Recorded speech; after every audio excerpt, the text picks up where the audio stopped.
High বন্ধুরা, এই যে আমাদের ঝিল পানি কমে গেছে। এই দুটো ছেলে দেখো শোল মাছ ধরছে টানা দিয়ে। আর এই যে আমাদের বড় বড় শিকারিরা বসে আছে, কাতলা মাছ পুঁটি মাছ এইসব ধরছে। হ্যাঁ, সব অনেকটাই ধরে ফেলেছে, প্রায় 5-6 কেজি ধরে ফেলেছে। আপনাদেরকে একটু দেখাই,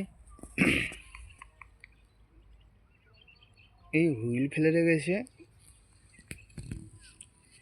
এই যে বাংলা রয়েছে,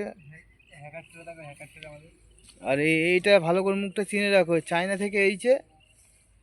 হ্যাঁ, আর এই যে পুঁটি মাছ ধরেছে, পুঁটি মাছ এইছে প্লাস্টিক 4-5 কেজি মতো আছে। শিকারির বুকগুলো দেখে রেখে দাও একটু ভালো করে, সব লাইন দিয়ে টেনে উঠতে পারে না, এত খাবার খাচ্ছে, বুঝতে পেরেছি।